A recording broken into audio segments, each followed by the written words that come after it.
അപ്പം ഇന്ന് നമുക്ക് ടോപ്പ് 10 മലയാളം ആക്ട്രസിനെ പറ്റി നോക്കിയാലോ. എന്തുകൊണ്ടാണ് അവർ ടോപ്പ് 10 വന്നതെന്ന് നമുക്കൊന്ന് റീസൺ വെച്ചൊന്ന് നോക്കാം.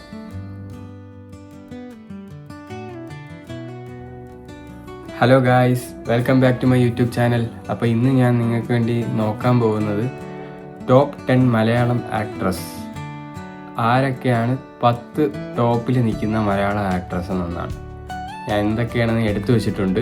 നിങ്ങൾക്ക് വിത്ത് റീസൺ ഞാൻ പറഞ്ഞുതരാൻ പോവുക. ആരൊക്കെയാണ്, എന്തുകൊണ്ടാണ് അവർ ഇത്ര ഫെയിം ആയത്. 10 ടോപ്പ് 10 ഞാൻ നോക്കുന്നത്. അപ്പോൾ നമുക്ക് എന്തുകൊണ്ട് അവർ ഇത്ര ഫേമസ് ആയി, അവർ ആരാണ്, നിങ്ങൾക്ക് എല്ലാവർക്കും ഒരു ക്യൂരിയോസിറ്റി കാണും അത് ആരാണെന്ന് അറിയാൻ. അപ്പോൾ ഞാൻ മൊത്തം അത് റീസൺ ഉൾപ്പെടെ ഞാൻ നിങ്ങൾക്ക് പറഞ്ഞു തരാം. അപ്പോൾ നമുക്ക് എന്തായാലും വീഡിയോയിലോട്ട് പോവാം വിത്ത് എല്ലാ റീസൺസും. അപ്പോൾ നമ്മൾ ഇപ്പോൾ ആദ്യമായിട്ട് ചെയ്യാൻ പോകുന്നതെന്ന് പറഞ്ഞാൽ 10 നമുക്ക് 1 വരെ എത്താം. അതാകുമ്പോൾ കുറച്ചുകൂടെ ത്രില്ലായിരിക്കും കാണാം. അപ്പോൾ നിങ്ങൾ വീഡിയോ ഒന്ന് സ്കിപ്പ് ചെയ്യില്ല, എല്ലാം ഞാൻ ഫുൾ ഡീറ്റെയിലോടെ നിങ്ങൾക്ക് പറഞ്ഞുതരാം എന്തുകൊണ്ടാണെന്ന്. ഓക്കെ ഗൈസ്, അപ്പോൾ നമുക്ക് വീഡിയോയിലോട്ട് പോകാം. അപ്പോൾ ടോപ്പ് 10 നിൽക്കുന്നത് അനുപമ പരമേശ്വരനാണ്. നമ്മളെ പ്രേമത്തിലെ ആദ്യത്തെ നിവിൻ നോക്കിയ ആൾ. എന്തുകൊണ്ടാണെന്നുള്ള റീസൺ ഇവിടെ പറയുന്നത്, നാച്ചുറൽ ലുക്കും ക്യൂട്ട് എക്സ്പ്രഷൻസും കൊണ്ടാണ് അനുപമ വളരെ പോപ്പുലറായത്. അതുകൊണ്ടാണ് അവർ നല്ല പോപ്പുലറായത്. അതാണ് മെയിൻ റീസൺ. പിന്നെ പ്രേമത്തിലൂടെ വൻ ഹിറ്റാവുകയും ചെയ്തു. പിന്നെ ടോപ്പ് 9 9ാം സ്ഥാനത്ത് ആരും നോക്കിയ ഐശ്വര്യ ലക്ഷ്മിയാണ്.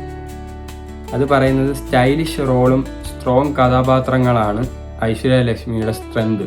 നല്ല രീതിയിൽ നല്ല കഥാപാത്രങ്ങൾ കുറേ നമുക്ക് തന്നെ അറിയാം, കുറേ കണ്ടു കാണും. നമ്മൾ മറ്റേ നമ്മളെ ഫഹദ് ഫാസിലിലൂടെ അഭിനയിച്ച പടം ഉണ്ടല്ലോ, എല്ലാത്തിലും നമ്മൾ കണ്ടതാണ്. പിന്നെ ഡിഫറെൻറ്റ് റോൾ ട്രൈ ചെയ്യുന്നത് തന്നെയാണ് റീസൺ. അവർ നല്ല രീതിയിൽ ഡിഫറെൻറ്റ് റോൾ തിരഞ്ഞെടുക്കും ഐശ്വര്യ ലക്ഷ്മി. അത് കാരണം അവർ ടോപ്പ് 9 ഈ 8ാം സ്ഥാനം ആരാണെന്ന് നോക്കാം. അത് രജീഷ വിജയനാണ്. രജീഷ വിജയൻ റിയലിസ്റ്റിക് ആക്ടിംഗ് ആണ് രജീഷയുടെ മെയിൻ സ്ട്രെങ്ത്. നമ്മൾ ജൂണിൽ കാര്യങ്ങളെല്ലാം കണ്ടത് അടിപൊളി ആക്ടിംഗ് ആണ്.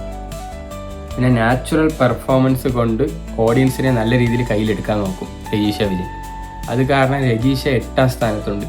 ഇനി 7ാം സ്ഥാനത്ത് ആരാണെന്ന് നമുക്ക് നോക്കാം. 7th പൊസിഷനിലുള്ളത് നിമീഷ സജയനാണ്. എനിക്ക് തോന്നുന്നു നിമീഷ സജയൻ കുമ്പളങ്ങി നൈറ്റ്സിൽ വന്ന ആളാണെന്നാണ് തോന്നുന്നത്. ഞാൻ നിങ്ങൾക്ക് എന്തായാലും ഫോട്ടോ ഇവിടെ കാണിക്കും, നിങ്ങളെല്ലാം ഫുൾ വീഡിയോ കണ്ടുപോകാൻ മതി. അത് പവർഫുൾ കഥാപാത്രങ്ങൾ ഹാൻഡ് ചെയ്യാനുള്ള എബിലിറ്റി നിമീഷയ്ക്കുണ്ട്. അതാണ് ഏറ്റവും പ്ലസ് നിമീഷയുടെ. ഇൻറ്റൻസിറ്റി കാണാം, നല്ല രീതിയിൽ ആത്മാർത്ഥതയോടെ അഭിനയിക്കുന്നത് നിമീഷയെ കാണാം. അപ്പോൾ അത് 7ാം സ്ഥാനത്ത് നിമീഷയാണ്. ഇനി 6ാം സ്ഥാനത്ത് നമ്മളെ പാർവതി തിരുവോത്ത്. നിങ്ങൾക്കറിയാം, ചാർലിയുടെ അഭിനയവും കാരണങ്ങളും എല്ലാം അറിയാം. പിന്നെ ബാംഗ്ലൂർ ഡേയ്സ് എല്ലാം തകർത്ത് അഭിനയിച്ചതാണ്. അത് എന്തുകൊണ്ടാണെന്ന റീസൺ പറയുന്നത്, സ്ട്രോങ് ഫീമെയിൽസ് റോൾസ് സെലക്ട് ചെയ്യുന്നത് കൊണ്ട് പാർവതി നല്ല രീതിയിൽ എല്ലാവരും വെച്ച് നോക്കുമ്പോൾ നല്ല രീതിയിൽ മികച്ചു നിൽക്കുന്ന ഒരാളാണ് സ്ട്രോങ് കഥാപാത്രങ്ങൾ എടുക്കാൻ. പിന്നെ നല്ല രീതിയിലുള്ള കണ്ടന്റ് ബേസ്ഡ് സിനിമകളാണ് തിരഞ്ഞെടുക്കുന്നത് പാർവതി. അത് കാരണം പാർവതി 7ാം സ്ഥാനത്ത്, 6ാം സ്ഥാനത്ത്. ഇനി നമുക്ക് 5ാം സ്ഥാനത്ത് ടോപ്പ് 5 എത്തിയിട്ടുണ്ട്. അതിൽ ആരൊക്കെയാണെന്ന് നോക്കാം. 5ാം സ്ഥാനം കീർത്തി സുരേഷ് കയ്യിലെടുത്ത്. കീർത്തി സുരേഷ് വെർസറ്റൈൽ ആക്ടിങ്ങും ഇമോഷണൽ സീനും ഹാൻഡിൽ ചെയ്യാൻ ബെസ്റ്റാണ്. അത് കാരണം കീർത്തിയുടെ സ്ട്രെങ്ത് അതാണ്. അത് കാരണം കീർത്തിയാണ് 5ാം സ്ഥാനത്ത്. 4ാം സ്ഥാനത്ത് നമുക്കെല്ലാവരെയും അറിയാവുന്നുള്ള നസ്രിയ നസീമാണ്.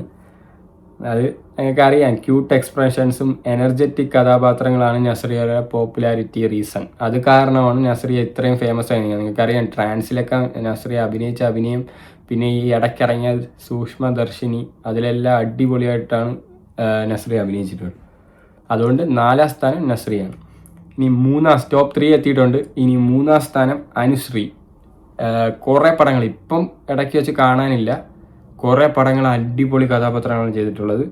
അത് പറയുന്നത് സിമ്പിൾ റോൾസും നാട്ടിൻ പുറത്തെ വൈബുമാണ്. അത് ശരിയാണ്, നാട്ടിൻ പുറത്തെ വൈബ് അത് അനുശ്രീക്ക് തന്നെയാണ്, അനുശ്രീയുടെ സ്ട്രെങ്ത്. പിന്നെ ഓഡിയൻസ് റിലേറ്റ് ചെയ്യാൻ നല്ല ഈസിയാണ്. അത് കാരണം തന്നെ അനുശ്രീയാണ് 3ാം സ്ഥാനത്ത്. പിന്നെ 2ാം സ്ഥാനത്ത് സായ് പല്ലവി.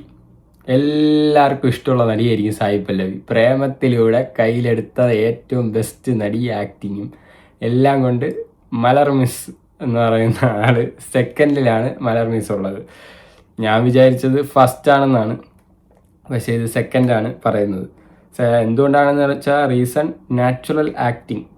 മേക്കപ്പേ ഉപയോഗിക്കില്ല. നമുക്കറിയാം മേക്കപ്പേ ഇല്ല.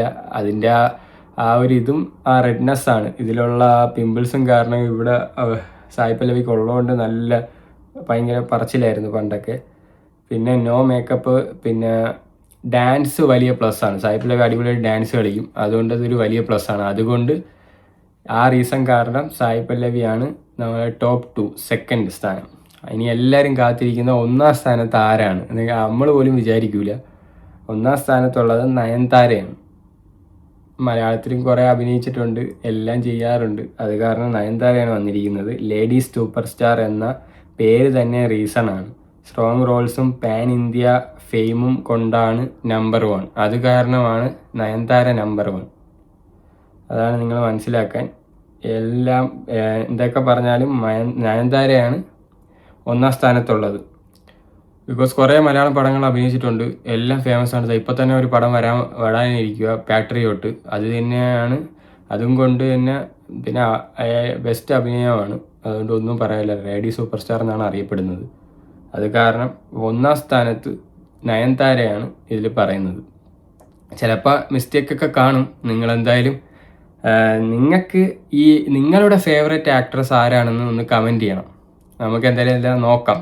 നിങ്ങൾക്കുള്ള ടോപ്പ് 10ൻ്റെ ലിസ്റ്റും നിങ്ങൾക്ക് വേണമെങ്കിൽ ഇട്ടുതരാം.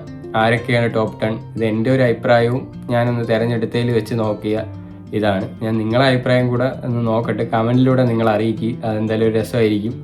അപ്പോൾ നിങ്ങൾക്ക് ഈ വീഡിയോ ഇഷ്ടപ്പെട്ടെന്ന് വിചാരിക്കുന്നു. ഇഷ്ടപ്പെട്ട ലൈക്ക് ചെയ്യണം, ഷെയർ ചെയ്യണം, സബ്സ്ക്രൈബ് ചെയ്യണം. ഇതൊരു ഫൺ വീഡിയോ പോലെ ചെയ്തതാണ്. അപ്പോൾ അടുത്തൊരു അടിപൊളി വ്ളോഗുമായിട്ട് നാളെ കാണാം. അപ്പോഴേക്കും ഗുഡ് ബൈ.